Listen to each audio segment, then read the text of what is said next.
Welcome to the Creative Plan Podcast Network.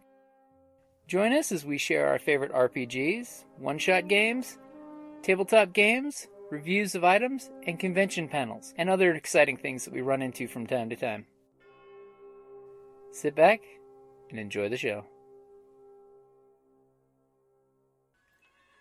Hi, this is Kelly, aka Trixie from Ragnarok and Roll, a Sign to Ragnarok story, and Tilda Wimblewick from D&D Journey of the 5th Edition.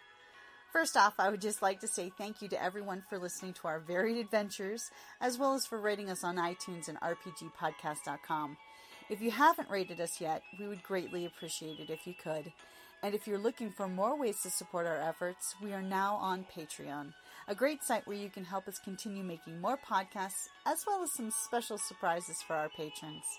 If you can, please look us up at www.patreon.com/cppn. Every little bit helps. And again, thank you for listening. Alright, so we'll get started. You guys want to come in? We're going to play with some toys.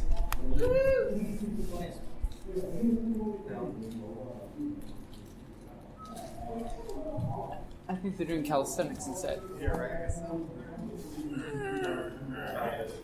so. My name is Max Ellentuck. Louder. Online, I'm the Mellentuck.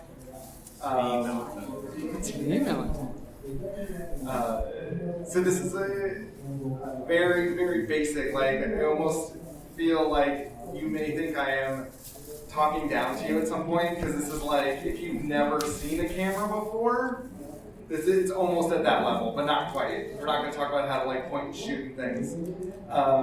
So I have been collecting action figures my entire life, and then in high school, I had a spare slot for a class, and the guidance counselor said, well, why don't you take photography? You're already taking art and ceramics. This is the third art class. Oh, okay, that sounds like fun. So I started, and you do the regular photography things you do in class, and I believe it was the subject, the teacher wanted us to take pictures of feet. And so after I got really grossed out taking some pictures of my dad's feet, I was like, well, now I should do some I got some really cool action figure feet, because it was the late 90s, and Todd McFarlane was doing these incredible sculptures that he called toys, and you could buy them at Toys R Us. So I was like, oh, this must be an action figure, I can buy this. And so I was taking pictures of that figure's toys, and it kind of evolved into the rest of the figure. And so I turned the feet in as the assignment. And then the next day I came back and was like, hey, I want to do this and take pictures of these things, these toys. And the art teacher was like, oh, you're interested in doing whatever it is? Here, please do whatever you want. So I got run of the photography lab and just took it over with lots and lots of toys. And so that's how I got into action figure photography. But then after high school, there wasn't really a medium to do anything with it until about 5 years ago. My friend said, hey, have you heard of this thing called Instagram? And I was like, I haven't, please tell me more. And she's like, oh, it's an app like Facebook, but you take pictures. It's like, I love taking pictures of toys. She's like, well, you should do it. So that's how I got started on Instagram, and it has taken off, and now that's my hobby and sort of my shtick, and that's what I do. So I thought I would bring it to the people and get more people involved, and this is, it almost legitimizes your action figure collection, because you can tell me, no, I take pictures of these toys, I don't just sit and play with them. So, but that's all I do, so it's okay. So we're going to divide this into two parts. The first is basic photography skills. So we're going to talk rule of thirds, how to make a good background, and keeping pictures in focus. And then we'll move on to sort of Instagram 101, and we're going to talk about things like hashtags and when to post and who to post to and different things like that, sort of to help you get out there, because it's, there's billions and billions of people on Instagram posting pictures. And so I want to kind of key you into the right people to get connected with. Because it's a really, if you can get plugged in and you can get a group of followers, you can turn it into it sounds really weird. But you can turn it into like a group of friends who kind of share the same passions as you, and you can plug into people that are like, oh yeah, that obscure 80s toy from the, oh yeah, I love that. Here's some pictures of my collection, and you get to meet these people, and you get to a base of friends that you never actually meet in real life, but there's some good people out there, and I had a really, really just terrible year, and Instagram was one of the things that I latched onto to kind of help me through it, and there was a lot of people that are like, hey, you're doing great, just keep up the good work, so I sort of found solace in that. So like I said, photographic basics, rule of thirds, background, and focus. And if this is like really too basic for you, I'm really sorry. But it gets a little more interesting as we move along, I hope. So, rule of thirds, the idea is the human brain doesn't like to see a symmetric picture. It likes it to be off, sort of on one side or the other. So, and if you have a phone, you can turn on this like grid so you know how to place your picture and make it really, really excellent. You want to hit these. You want to hit these 4 points here, and that's where you want your subject to be. And that's sort of where your eye is instantly drawn to on pictures. You don't want to picture your center here unless you're going for like something really, like that's what you really want, is it to be totally off and very centralized and very symmetric. But otherwise you want to try to avoid sort of the area, the center, and hit these 3 spots. If you forgot to take a picture or you're cropping it and you're like, oh, I wonder if I've hit the center. If you post it and you double click and it lights the picture, the heart will be right over the center, and then be like, oh man, Melontuck's gonna be mad, I messed up, and then but you can just delete it and then repost it. So again, you want to hit these sort of 4 areas. That's the key areas you want to hit. You can also, anywhere outside of that is also okay, but you kind of run into kind of falling off the edge of the page. Any questions so far? All right. So the next I want to talk about background. I found this picture online, and it's a really cool picture, but I wanted to zoom in even more on the background, because this is just a Lego set, and the guy set it up and took a picture, but then he went beyond and just set up you can just get a glossy photo and stick it on the back of your pictures, and you made it look like, oh hey, the picture continues on and gives you sort of a depth of field, and really just you can dive into the world of this picture. And that's also kind of my philosophy. I like pictures that tell a story, and I think the best pictures do tell a story and really just immerse you into that world. So again, we'll go in a little deeper so you can see that you really went all the way. Or you can go completely the opposite and get just no background at all, and just you can either build a light box, or which is what I did here, or you can even just set up just white piece of paper with some lights to get just a plain background, and that really brings, you can see, brings all the characters into the front, and nothing gets lost in the background. And then, move too fast. All right, so focus.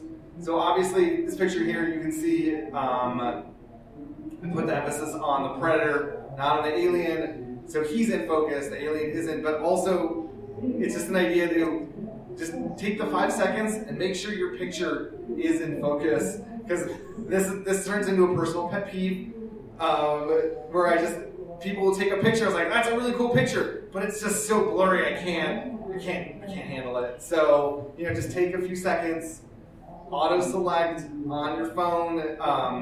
Actually, with the iPhones, there's a neat feature where if you double tap on the subject, it'll lock on the focus onto that subject. And you have to do, if you're going really small, you have to do it a couple of times. But you can just lock onto that picture, and then if you want to move your phone around to get a better angle, it'll keep the picture, the subject in focus, while the rest of the background is out of focus. So you won't be constantly shifting and you're like, oh, I missed that great shot. It'll stay in focus. Another trick is to just bring your toys everywhere. I bring them on vacation. It drives my wife nuts. My kids love it though, because they're like, man, I wish I had brought my Star Wars Legos. Like, well, I brought mine. You wanna, we can share. But I need these 3 right now. So I guess it drives them a little nuts too. But just bring them anywhere. I mean, if you're going to Disneyland, take some. I mean, Disney owns everything, so you can just bring all of your action figures. And then you're going to the beach. Bring Aquaman or Joker and Batman with their floaties. And it's just it adds that much more fun to what you're doing, because it should never be. I mean, it's a hobby. It should be fun. It should be exciting. Constantly thinking. I brought my box of toys that I went through and refilled as well. So, bring them everywhere. Take pictures everywhere. You'll get that question a lot, like, what are you doing? Are you taking pictures of toys? And then you tell them, yeah, I am, and this is what I do. And some people like, okay, and just move on, but other people, get a big smile out of it, and you've totally made their day. Fun story, I was at Reed Park at the zoo just shooting fun photos around, and apparently there's a photo group that comes through in the morning, and they're like, oh, taking pictures of toys, and they sat down and were taking pictures of the scenes that I had set up. So I was like, okay. So, it's something fun everyone can enjoy. Bring your toys everywhere, because you never know when inspiration will strike. You never know when you'll see something cool, or, if you're going somewhere different, you want that interesting background. So any questions on photography basics? All right, so we're going to move into Instagram basics. So we're going to kind of talk about, so what to post. Obviously, things that you're interested in, don't post something you have absolutely no idea about. I mean, unless it looks really cool. And you're like, yeah. But, because then you'll inevitably get that one internet troll that's like, oh, this person, they have these set of powers, you did it wrong. And nothing bums you out than that one nerdy guy that's like, I am smarter than you and I will prove it. So, be sure to avoid that and post things that you're interested in, about, and, also things that are timely. We'll get into more about that. And everyone loves funny things. I'm not a funny guy, so I can't give you advice on this is really funny, you should post this. But every once in a while, I'll come up with something that I get a chuckle out of. No one thinks it's funny. And then I'll post something that I just oh, this is a cool picture, and everyone's like, oh, that's hilarious. I was like, oh, I got left out of the joke. So, but going back to timely, I pulled, right now, everyone's talking about the Joker. I was super disappointed that I didn't see at least 10 Jokers out on the floor, but I just pulled 3 pictures of different people pulling from their Joker collection, and I got their handles on the top if you want to follow. This guy's really cool. He takes the old Kenner action figures and puts them in new modern up-to-date displays or reenacts scenes from the newer movies. So he's obviously posting Joker pictures. This guy also posting Joker pictures and posting pictures. He kid bashed his own Joker minifigures and just set the world ablaze with his reimaginings of the movie with Lego figures. So if you try to hit what's in sort of the zeitgeist of what's going on in the world, what's in the happening in pop culture. I mean, you can fall really far down the rabbit hole and there was a point where I was trying to set up all right, this month is only Star Wars, and then the next month's only going to be whatever the next thing was, and just planned it out that way, and just got to be too much, and it took over, so I had to take a step back. I was like, no, this is what I don't want to just focus on that one thing, I want to focus on everything that I find interesting. So funny picture. I just thought it was a cute idea, and then everyone's like, oh, this is great. Batman caught Aquaman on the fishing line. Yes. So how often to post? I try to do at least once a day. There was a while where I was doing 6, and it got to be like a lot. I also may have neglected work for a couple of days and just go and take photos. And then they got to be like, Max, where were you today? I was like, I was in the back just taking photographs. They didn't like that answer. So once a day, a nice clean shot that's really in the zeitgeist of what's going on or something you really want to share. That's what I try to do.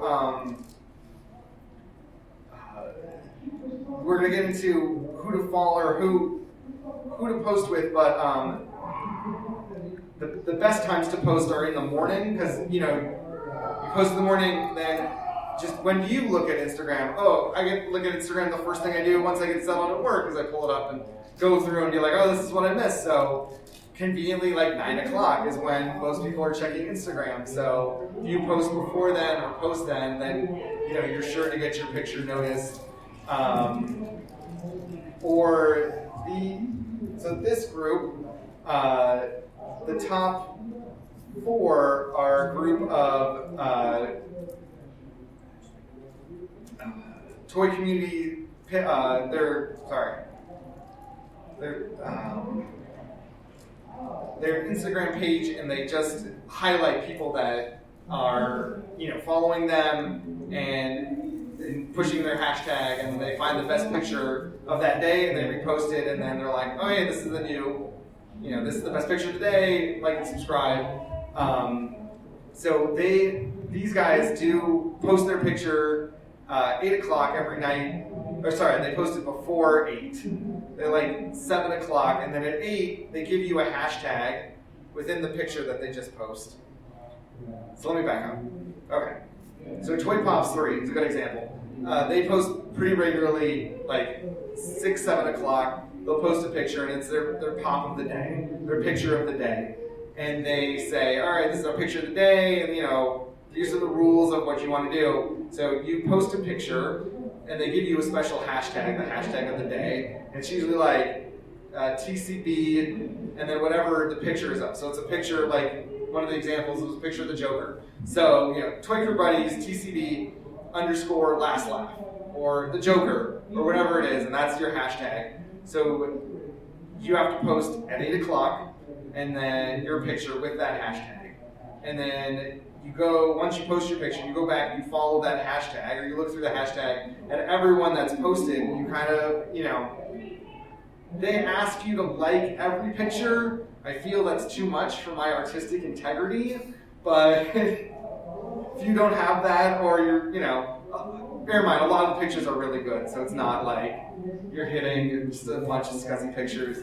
But you go through and they ask you to like all the pictures, and then if you find something you really like, you follow that person, or you leave a comment saying like, oh, that was the coolest Joker picture I've ever seen, or like, oh, I used to have that toy when I was a kid. And then those comments lead to conversations, and that's how you build a rapport with someone across the country that's also collecting, mask toys from the 80s, or like they have the one Cobra Commander that you missed at the G.I. Joe Comic-Con or whatever, and they can, give you hot tips like, oh, hey, I just went into my Walgreens and they got the newest mini-mates in, you should check out yours, see if they're in, or, So you can, in that way, you build this community with these guys and gals around the web, and it's a real, because Tucson's very small, and there's not a lot of like toy collectors around, and if they are, they might not be into exactly what you're interested in. I know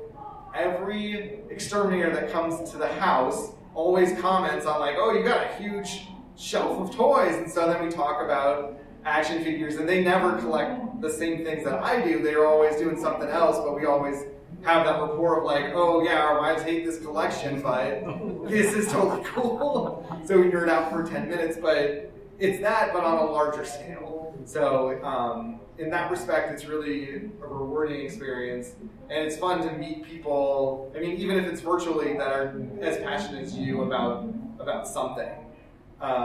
So I recommend following these guys. Toy Pops and Toy Poison and Toy Picasso, they post every day. The Toy Syndicate, they do Thursday, Friday, Saturday, and Sunday. So, but if you can hit all 4 of those, then you've exposed yourself to, like thousands of people are going to look at your picture that might not otherwise have done it. And then Epic Toy Art, all 5 of these guys do a really good job of cycling through, and if they see someone that has a really good picture that's a newer member, they bring it up and feature it, as it were. So that's always really nice. Epic Toy Art, they just kind of go through on a daily basis and post like, hey, here's some 5 of our favorite pictures from today. And then on all of their summaries of their pages, they give you more information about like, hey, this is how you post and when to post. And so if you just go along and find them, then you can, if you completely forget what I just said because it made no sense, they'll explain it better with actual words. So I caught up on a couple times our hashtags. That's, the number sign is a hashtag.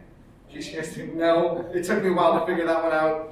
And Instagram allows you to post, I believe it's up to 15 hashtags in your picture. Most blogs say only do 5. I say that's nuts. Do all 15. If they allow you to post more, do it. It doesn't matter. Just go nuts. Because each hashtag is essentially a portal for someone to jump on and follow you. So,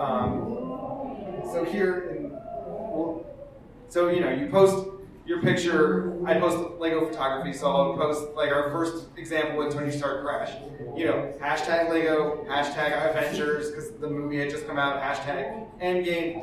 Whatever you can think of, and then once you get stuck with pictures that are actually relevant to, hashtags that are actually relevant to your pictures, I go on to Google and be like, hey, what are the best Lego hashtags? And they list, like, these are the ones that are trending right now. And so I'll just cut and paste them into my feed. And that way, whether you're a Lego fan or Lego Instagram, you find, your group. And I've gone so far as to figure out that, like, well, this is in English. What about all the guys in the Ukraine that are taking Lego pictures? So I went through, hashtag Lego, I did a deep dive and found people that their names were in Cyrillic, and I was like, that's too many consonants, I'm going to definitely follow you. And, I just cut and pasted their hashtags, and so then I was able to start getting like, hey, I can hit those Ukrainians and bring them into the fold of the Melon Tug. So, go, whatever you need to do just to get it out there, go for it, because that's how you meet people. That's how you get your art out there. That's how you gather a following. Is through hashtags. So Google knows all. So just ask it. Any questions about hashtags? About Instagram? Because that was the end of my slideshow. I guess I ran really short. Team Rocket's here. Okay. Yes. Talk about your. Oh yeah, my setup. So as I said, I've been on Instagram for about 5 years. For those first 4, I was just using my iPhone for everything. I found it versatile. It was easy because I always had it with me. And then I was carrying, my creative toys as well. So wherever I would go, and I would see something like, "Ooh, that's a really cool background. Would make a neat setup." Just take a picture. I think all smartphones are at the point where when you get to the DSR, then they're sort of the step beyond. But when I grew up, my parents had those, point and shoot photo cameras, and it took me a couple years, but I finally convinced my dad he does not need those cameras anymore. This is better. And it literally took just be like, this has 9 pixels. your phone has 8. Just take this. So, this is it's weird to think, but this is a better camera than the point and shoot. And there are some neat, real cool photo apps that you can do. I'm super cheap because I spend all my money on Legos, so I don't buy a lot of apps, and I use a lot of the free apps, and they work really good. Instagram works great just to edit the photos. I invested in some LED lights. This one switches on. I don't want to blind anybody here, but I put it on a tripod so you can get these really cool shots. Because sometimes it's fun just to play around with the lighting of the picture and just to see where it takes you. So now I am shooting with a Nikon. It's a D3500. I got 2 lenses on here. This is the regular lens. I did get a micro lens just because I'm shooting such small little Legos. I was like, I really want to get in close with them, and that's how I did this guy here. Let's go back to the. So that's how I was able to get so close on Tony, especially because he had such detail on him, which is really cool for Lego to be making these detailed, intricate toys. And that's usually my setup. That's usually what I do. Maybe next year we'll do tutorial light boxes if you guys are like, yeah, let's do that. Because what I did is just went on YouTube and typed how to make a light box, and 800 things came up, and I did the first 10. I was like, okay, now I kind of know what to do. So with that kind of thing as well, sometimes it's a matter of typing in how to do it with other people that you're following. If you really like their stuff, just reach out to them and be like, hey, how did you set up that shot? A lot of people have been, what I was doing is Instagram allows you to do a story feature, and you post, in addition to the picture you post, you can post a 10-second clip. So what I've been doing is take the shot, post the shot, and the next day post the story of, hey, this is how I did it, and sort of a 10-second video of just moving around, showing how I set up the shot, where the lights are situated, and all that stuff. And so that's been a lot of fun. A lot of people have just been including it in their picture, and then you swipe, and then they show you just the setup.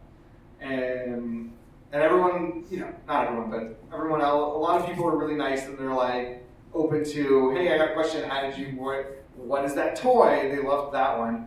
Or, how did you do that setup? And they're happy to sort of show you that. And, everyone loves to explain their craft. So, people generally, especially with toy photography, people are really nice and easygoing and happy to share.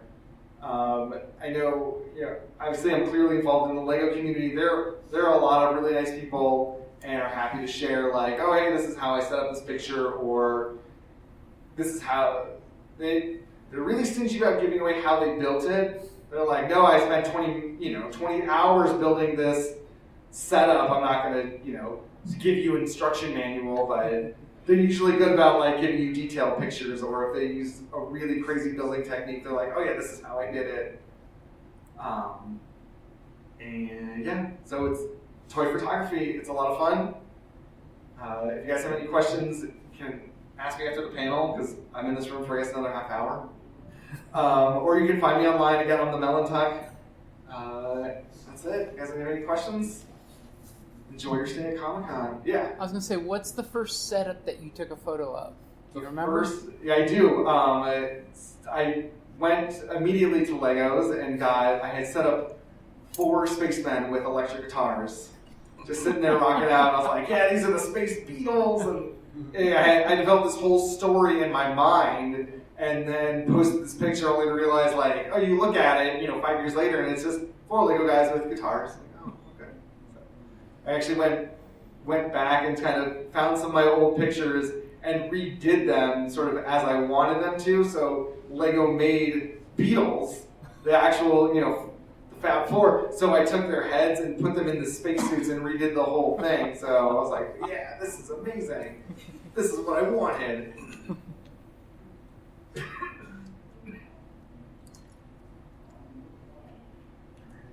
What is the favorite background that you've shot?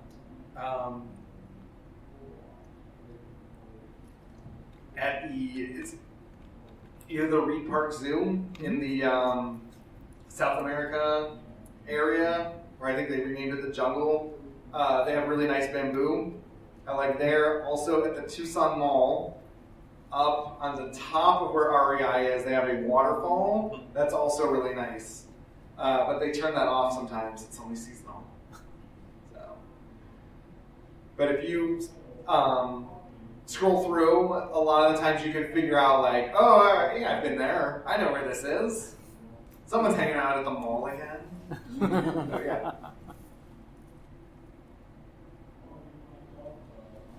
Great.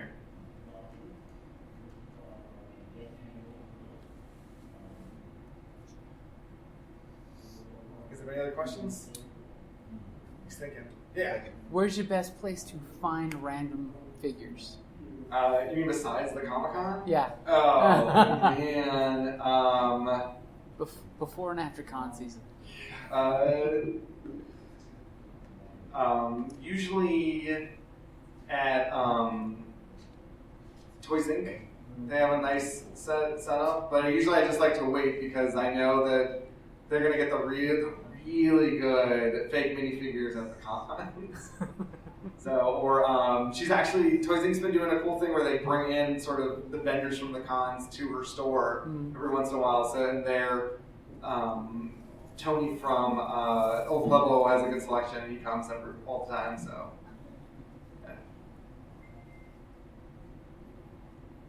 Other than that, there's the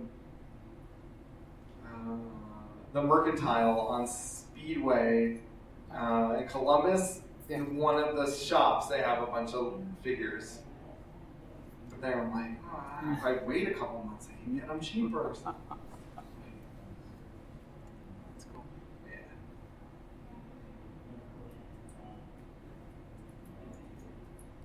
What free apps do you use to edit with? Oh, that's cool. Yeah, let's see. So, my favorite one is called PixMix. There's a free version of it, which works really well. It allows you to do take pictures and then edit them out so it looks like they're flying or floating in air.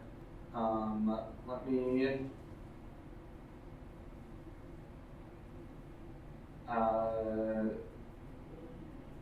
here we go.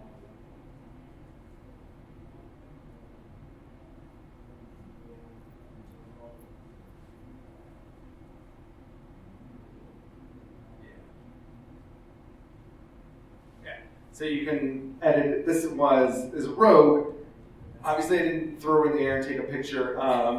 So you take essentially two pictures, one with Rogue, and you have a little piece here that you're holding onto to make her look like she's flying, and then the other picture is without her, and then you take PixMix and you use it just to edit out this area here. And since you have that plain background, you essentially layer the two photos. And you just edit out the background, so you makes it look like she's flying through space.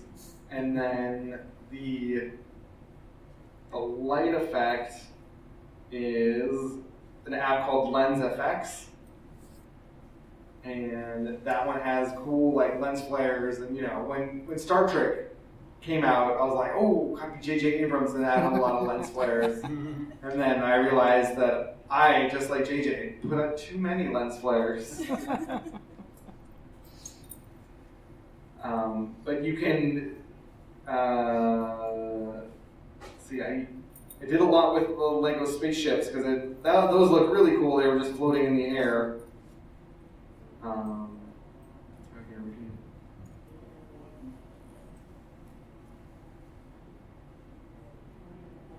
So you can also set up a shot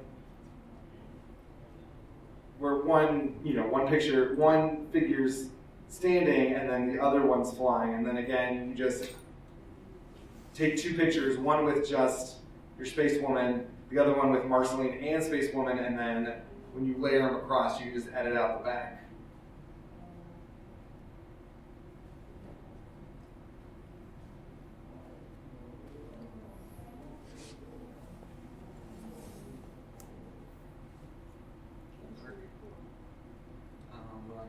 What's it called again? PixMix. Oh, I can't connect my phone to the thing. I can't do this though.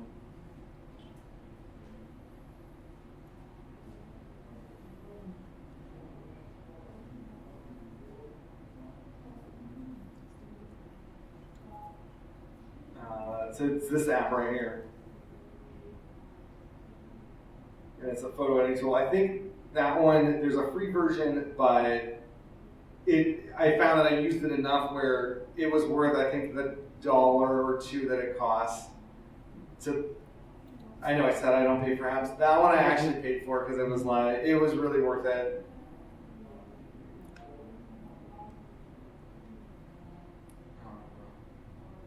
Oh. Actually, if we bring this one again, this one over here, Alien Skies. That one is with lens effects. They're made by the same company. They also have some lens flares that you can throw on there. You can also do fun backgrounds with like planets and space and stuff. So that's also pretty cool if you want to get build that background. That's a good app for it. What was that one? Lens? Alien Sky and Lens Effects. Those are two, and they're also fun because you get bored, you can just take a picture. I was doing ones where people would take their vacation pictures, and then I would add in dinosaurs and aliens just flying in the background, and send it back and be like, "This is a weird shot, man. Why didn't you tell us about the alien invasion?" They did not find this amusing as I did, but. So this is page 2 of my phone. So here's lens effects right here. And I think with lens effects and Alien Skies, it's like they give you can add up to 5 layers of things, and if you want more, you have to buy them. And if you want some of their other specialty stuff, those you have to pay extra for. But I found that the basic stuff that they offer is really good. Also, this one, Quick Shot, is really cool. It's also free. And that one, they'll take this shot. We could send it through Quick Shot, and they would fill in the white background with different skies, like pre-rendered, really nice sunsets or just cloudy skies. So it's like, oh, that again fills in that background, makes the picture, stand out, tell a different story. And you can edit how much of it you want, and this and that. You can also do cool different other effects like sparks or glitter, if you would like. This one I fell really hard into the rabbit hole on that one for a while, and I think here. We got 2 examples. So here we got one.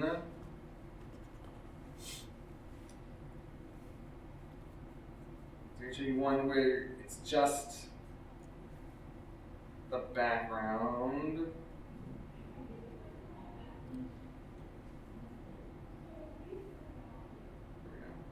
So this is just the picture. This is just the photo that I took. And then here, send it through the app. And then made it. So here's the original picture, and then here is with the background. So, it turns, still a cool picture, ninja girl fighting all the ninjas, but kind of really adds something to it and gives it a little more, zing. And so with this one as well, I set up this one I also took the video of. Send that one. It's just 10 the right one? Yeah, here we go. So this is a 10-second clip of how I set it up, because it looks like she's standing on the spearhead, but in reality, it's just Lego trickery. She's, I pulled out a peg, and she can just, fly off of that. But I got the camera positioned in such a way where you wouldn't normally see that.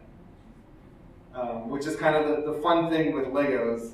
You can build a background and then have it coming out and have the figures essentially flying off. Also with some of the 6-inch figures and 3 3/4 inch, they'll sell you the stand with it as well. And if you can bend it in such a way, you can do, and with your camera in such a way, you can make it so it's not even there.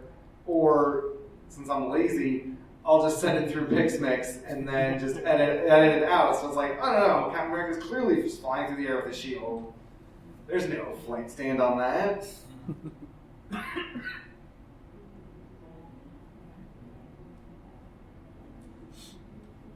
guys need to see those apps again? Yeah. Okay.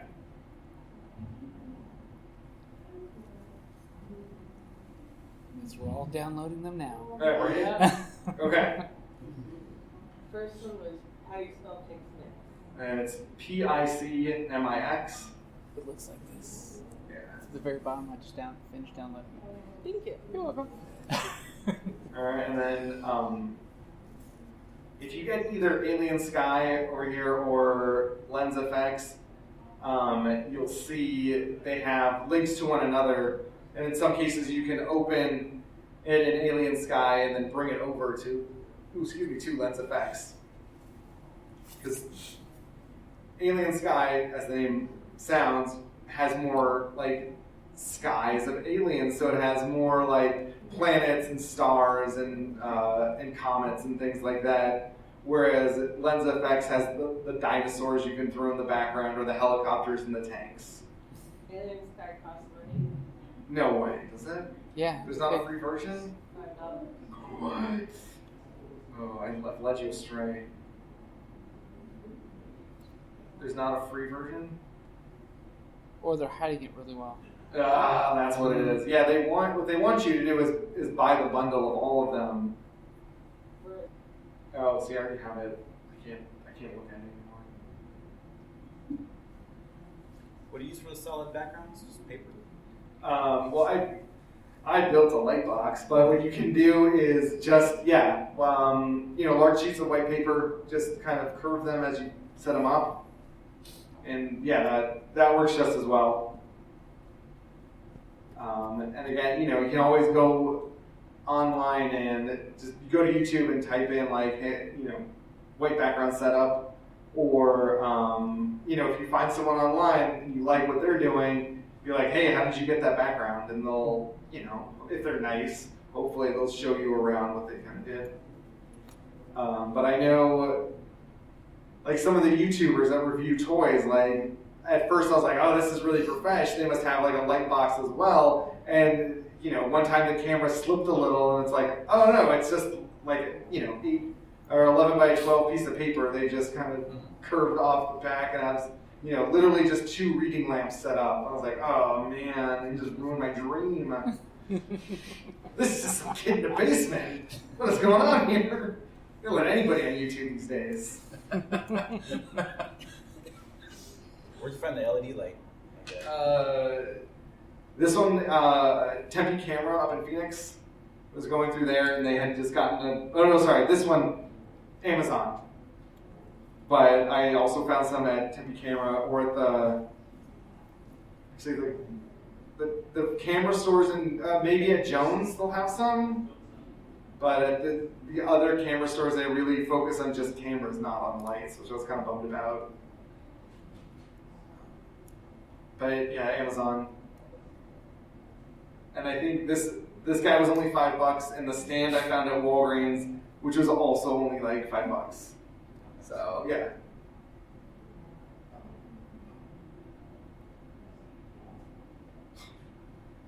They're kicking us out. You got the signal? Right. I'm just gonna wipe it right back. Yeah, no. All right. Any other questions? You came in late. Bet you have all the questions. No, you filled it in. Okay, all right. You ever print out any of your? I did. The Loft did a Bill Murray Fest a couple years ago, and they were looking for art submissions. I was like, oh, I got a Bill Murray Lego. So I recreated some fun Ghostbuster scenes and printed them out and set them up there. That's as far as I've gotten. But people, I mean, I've seen other people that have gone, you know, they've set up their own store where you can just print out the actual picture or get it printed on mugs or anything like that. It's like, oh, wow.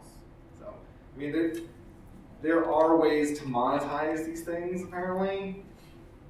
I just haven't figured that out. Or I've always decided, like, oh, no one wants my Lego figures on a mug. That sounds weird.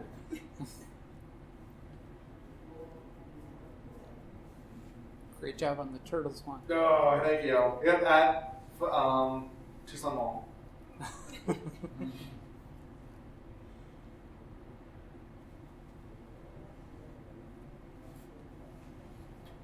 one called, let's see, it's called Wallpapers for Space, Outer Space 3D Live, Space Wallpapers, Galaxy Light, Quick Shot that's free.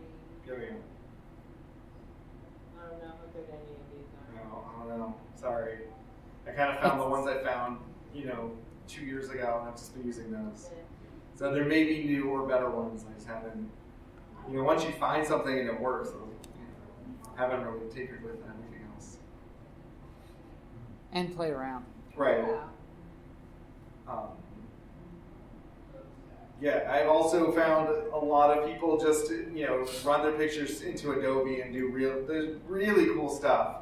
And then I feel bad asking, like, hey, how'd you do that? Where'd you get that lightsaber effect? Is that an app? No, I sat on my computer for 20 minutes and did it. I'm like, oh, okay. I feel bad. I'm not going to do that. It's amazing what you can do with 400 hours of work. Exactly. Okay. 5 minutes. Thank you very much. Yeah. All right, thank you guys.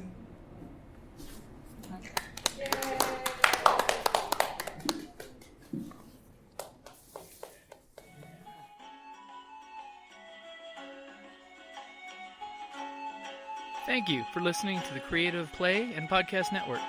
And feel free to enjoy our other shows, such as D&D Journey of the 5th Edition and Scion Ragnarok and Roll, a Scion hero to Ragnarok story.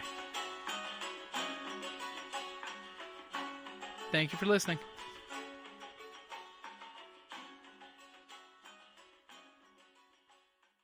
Hello, this is Eric. And Wendy Strock with Stone Valley Hobby and Games. We sell board games, card games, role-playing games, and supplies. We have thousands of Magic the Gathering cards available, carry Kickstarter products, and work with veteran-owned small businesses to bring you our own line of products.